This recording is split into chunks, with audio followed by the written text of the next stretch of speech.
Halo teman-teman traders, ketemu lagi dengan saya Ari dari Noob Traders. Hari ini episode ke-7 ya dari channel YouTube saya Noob Traders. Hari ini tanggal 22 Februari tahun 2021. Nah, hari ini saya ingin membahas mengenai keluar dari saham nyangkut. Ya, di episode 7 ini kita mau sharing atau saya mau sharing mengenai itu. Tapi sebelum itu saya akan sampaikan dulu mengenai IHSG hari ini seperti apa. Terus kemudian untuk proyeksinya besok dan hari-hari berikutnya akan seperti apa. Oke, jadi tanpa berlama-lama lagi, mari kita mulai saja video. Oke teman-teman, kita akan lanjut dengan bahas IHSG terlebih dahulu ya. Jadi hari ini IHSG ditutup menguat ya sebanyak 0,38% di level harga 6.255. Ya, kalau kita lihat pergerakannya hari ini sepertinya dia sesuai dengan skenario pertama yang saya kemarin sempat bahas, bahwa IHSG yang pertama sesuai dengan panah yang biru ya akan rebound ke atas, akan langsung naik ke atas untuk mengetes resistennya di 6.252, 6.285 dan apabila itu berhasil lewati akan ke 6.300. Dan ternyata hari ini sudah mencoba di 6.300, namun berapa kali dicoba untuk breakout ternyata belum berhasil dan kembali turun. Namun ditutup masih positif, yaitu di 6.255 atau 0,38% daripada hari Jumat kemarin. Ya, jadi untuk selanjutnya IHSG akan seperti apa? Ya, saya akan sampaikan kembali ya kemungkinan yang terjadi IHSG besok ya. Saya akan tetap masukkan dua skenario. Yang pertama ya, IHSG ya akan turun ke bawah ya dari sini IHSG akan turun ke bawah di sekitar 6.231 karena ada gap tadi di situ pada saat pagi-pagi IHSG langsung naik ya. Apabila sudah mencapai level itu dan level itu masih berada di sekitar MA 50 dan MA 200-nya di time frame 1 jam ya, dia akan kembali mantul ke atas untuk kembali breakout dari 6252, 6285 dan kembali tes 6300. Apabila berhasil, maka dia akan lanjut naik ke atas dan mungkin closing di atas 6.300 ya. Itu skenario pertama ya. Nah, untuk skenario kedua akan seperti apa? Nah, untuk skenario kedua ada kemungkinan bahwa IHSG ya akan langsung naik untuk kembali ya retest resistennya di 6.300. Kalau tidak berhasil, kemungkinan dia akan sideways di area 6.250 sampai dengan 6.300. Ya, dia akan sideways di sekitar itu ya. Jadi kemungkinan ya, saya tambahkan panahnya biar lebih jelas, dia akan sideways di area ini ya, dia akan sideways ya. Kembali mencoba berapa kali mungkin untuk kembali retest 6.300 ya. Saya rubah warnanya jadi merah biar ada perbedaan. Oke, jadi dua kemungkinan itu yang akan terjadi, skenario itu yang akan terjadi besok di IHSG. Harapan saya yang terjadi adalah skenario pertama ya, supaya bisa langsung lanjut naik ya ke level harga berikutnya di 6.400 dan 6.500. Banyak sih dari kemarin yang bertanya kepada saya ya, kenapa saya harus melakukan analisa IHSG dan kenapa memberikan dua skenario yang sebenarnya ya untuk saham kalau nggak naik ya turun, atau kalau nggak seperti itu ya bisa jadi sideways ya. Nah, alasan utama saya adalah pertama, saya ingin persiapkan diri, terutama saya pribadi, untuk dalam artian untuk mempersiapkan trading plan saya. Karena kalau tanpa analisa ya benar, saham itu bisa turun, saham itu bisa naik, saham itu bisa sideways. Cuman tanpa analisa saya tidak akan pernah tahu itu posisi turunnya sampai mana, posisi naiknya akan sampai mana, posisi sidewaysnya di range harga berapa. Ya, otomatis pada saat saya mau entry satu saham ya, saya akan kebingungan. Yang ada saya menebak-nebak atau mungkin pakai feelingmologi. Nah, sedangkan dengan kondisi seperti ini saya bisa tahu bahwa apabila IHSG besok turun dulu untuk menutup gap, ada kemungkinan saham-saham ya itu akan turun ya, akan koreksi. Nah, di saat itulah mungkin saya bisa entry dan kemudian pada saat dia naik dan retest kembali 6.300 dan tidak berhasil, saya bisa TP dulu di situ, bisa all, bisa sebagian ya. Terus kemudian pada saat dia zigzag di antara 6.300 atau 6.200, pada saat dia menyentuh 6.200 saya akan masuk lagi. Begitu dia naik ke 6.300 dia tidak berhasil breakout, mungkin saya TP lagi. Tapi kalau dia berhasil breakout, saya akan hold dulu. Ya. Perlakuannya akan berbeda-beda untuk saham blue chip, untuk saham misalkan middle cap, atau untuk saham gorengan. Ya. Khususnya untuk saham gorengan malah sebenarnya kalau kita memang tahu caranya, kita terbiasa scalping ya, atau nyopet istilahnya, kita bisa mendapatkan profit yang lumayan karena dia bolak-balik mungkin di zigzag di area 6.200 sampai 6.300. Asal kita bisa menentukan momen yang tepat, bisa jadi kita mendapatkan profit. Tapi sekali lagi kalau saya lebih idealnya buat saya adalah bermain di saham-saham blue chip atau saham middle cap. Untuk gorengan mungkin saya agak hindari dan saya juga tidak sarankan. Nah, itulah alasan saya kenapa saya selalu tiap hari mengupdate untuk analisa IHSG, pergerakannya akan seperti apa, dan juga kenapa saya menggunakan time frame 1 jam, bukan time frame daily. Karena kalau time frame daily, pergerakan IHSG tidak akan terlalu terlihat. Ya, candle-candlenya tidak terlihat. Tapi begitu dengan 1 jam akan terlihat. Di sini terlihat seperti contohnya terjadi yang namanya ini ya, gap ya. Nih, di 6231 kemudian dilompat langsung ke 6250-an. Ya. Jadi kita bisa tahu di situ. Jadi kondisi itu memungkinkan kita untuk menganalisa bahwa ada kemungkinan IHSG besok menutup gapnya dulu, baru naik, atau dia langsung naik, ya, dia zigzag dulu, atau dalam artian sideways dulu, ya. Oke, jadi itu saja untuk IHSG. Ya, saya harap teman-teman sudah bisa mempersiapkan trading plan-nya besok, ya. Dan sebaik mungkin trading plan-nya bisa mempersiapkan trading plan-nya sebaik mungkin agar bisa mendapatkan profit di kondisi IHSG yang sebenarnya saat ini saya lihat masih sangat volatile. Ya, sehingga teman-teman bisa mendapatkan profit di saat ini yang sepertinya IHSG itu masih level harganya masih sangat volatile, pergerakan harganya masih sangat volatile. Oke, kita lanjut ke topik selanjutnya. Oke teman-teman, di topik selanjutnya ya saya akan coba bahas yaitu tentang bagaimana kita bisa keluar dari saham nyangkut ya. Saya ambil contoh di sini saham IRA ya, saham farmasi yang waktu itu cukup banyak yang nyangkut di sini. Jadi kalau kita lihat ya pada saat itu pada tanggal di sini kita lihat pada tanggal 13 Januari itulah momen banyak sekali di antara kita mungkin retail dan mungkin angkatan corona waktu itu termasuk saya sempat, kalau saya hampir saja waktu itu nyangkut di situ. Saya sempat nyangkut waktu itu di KAF. Jadi waktu itu saya sempat pegang IRA, IRA, PH dan KAF. Nah, untuk IRA dan PH di momen Pak Jokowi disuntik sekitar jam 9 sebelum Pak Jokowi disuntik sekitar jam 9.45 saya udah jual semua karena saya berpikiran bahwa saya punya 3 farmasi dan itu cukup risky, cukup high risk, maka yang 2 saya jual, saya tahan yang KAF ya. Dan ternyata KAF turun dan saya sempat terjebak KRB selama 2 hari, tapi akhirnya saya bisa keluar di situ ya. Nah, cuman sebelum saya bahas lebih detail mengenai contoh di sini IRA, saya ingin infokan dulu bahwa untuk saham nyangkut ini tidak hanya di saham-saham seperti farmasi saja, bisa di saham-saham lain yang kondisinya pada saat kita beli posisinya sudah ada di harga pucuk.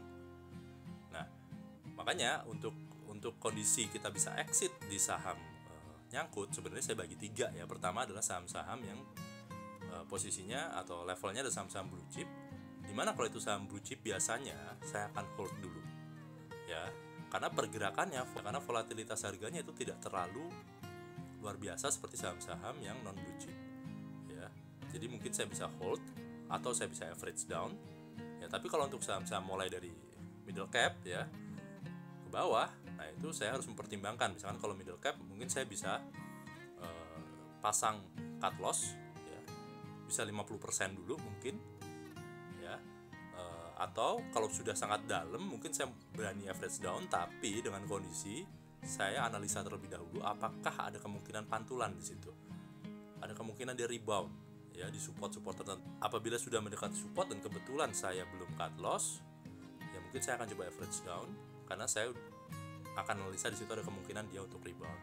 Nah, tapi kalau itu saham-saham gorengan mungkin saya akan cut loss 100% ya, karena saham gorengan itu idealnya adalah dipakai untuk scalping atau one day trading, bukan untuk di hold. Jadi kalau kita memang sudah tahu bahwa itu akan minusnya akan semakin dalam, buru-buru kita stop loss atau cut loss ya. Oke, jadi cukup jelas ya, sebelum saya mulai cukup jelas dulu bahwa kita harus bedakan dulu saham apa yang saya pegang.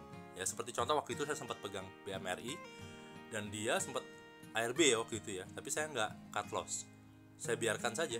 Kenapa? Karena saya tahu bahwa kondisi ARB itu bukan kondisi yang akan beruntun untuk saham sekelas BMRI selagi kondisi memang tidak ada force major ya, seperti pada saat COVID pertama kali muncul ya, itu berbeda. Kalau kondisi normal seharusnya saham sekelas BMRI tidak akan ARB berturut-turut. Jadi saya waktu itu masih hold dan benar ternyata dia sempat naik kembali dan saya bisa jual. Ya. Tapi kalau untuk contoh ini saham IRA ya, saham IRA kalau teman-teman pada saat tanggal 13 baru membeli saham ini ya, kalau tanggal 13 ya teman-teman baru membeli saham tersebut, kita lihat waktu itu di level tertingginya ada di harga berapa.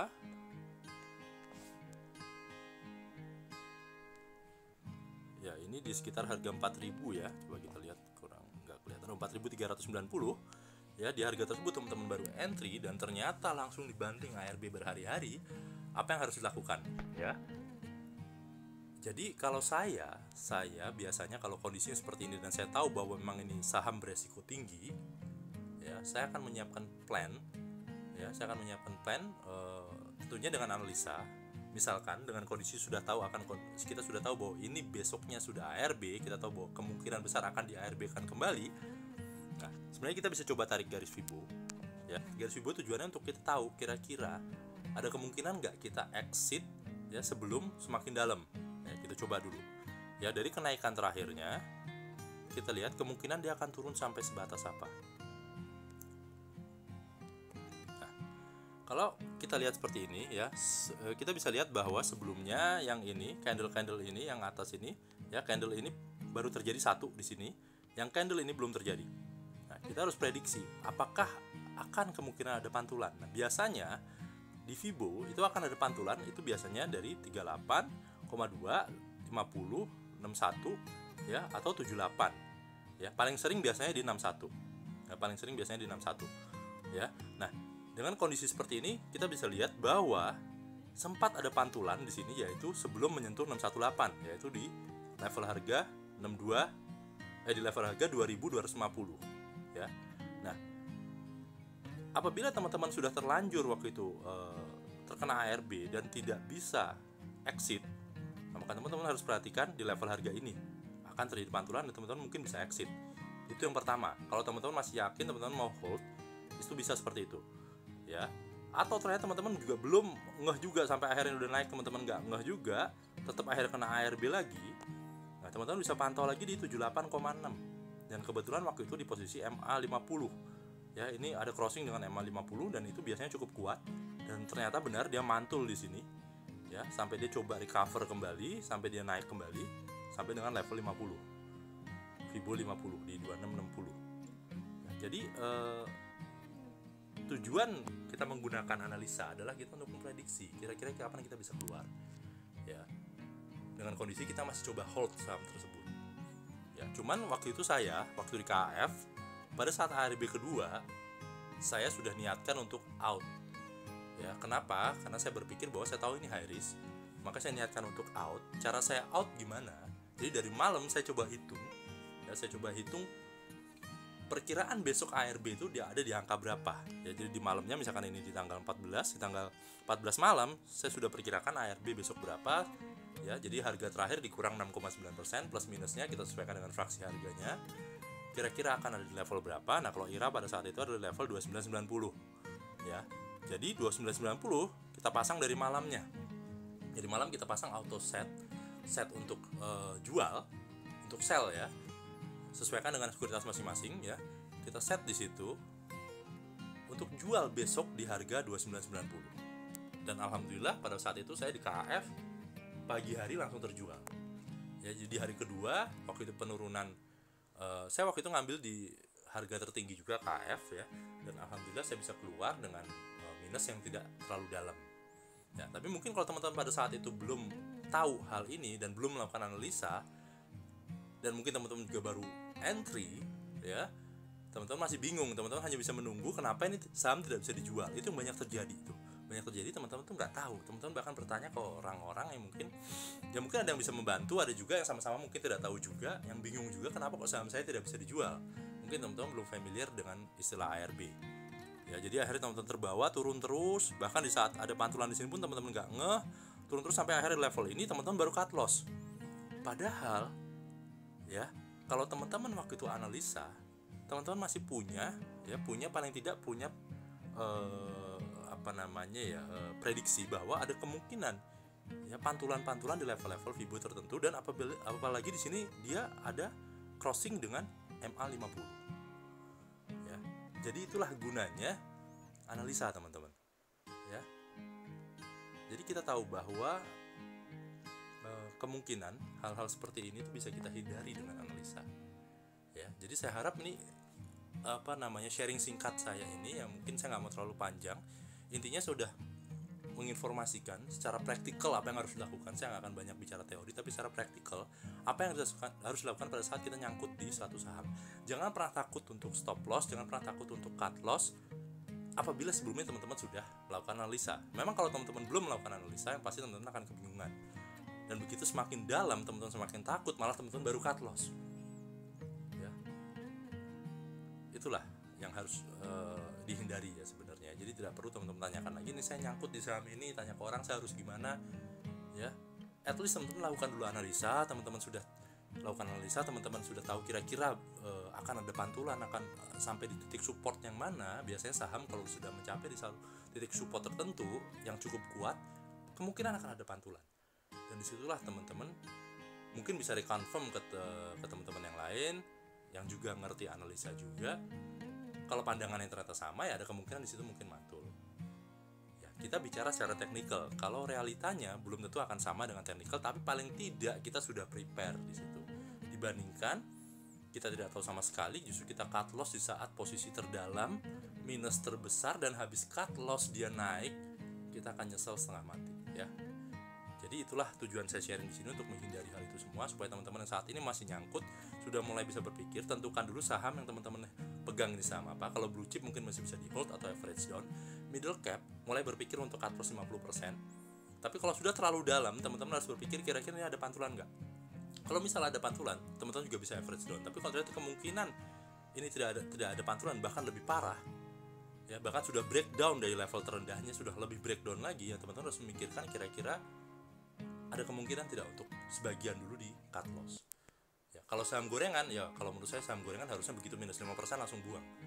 Kalau saya seperti itu, minus 5% saya langsung buang. Bahkan kalau untuk scalping saya 3% saya buang. Biarin, habis itu dia naik lagi, sudah biarin. Itu bukan rezeki saya.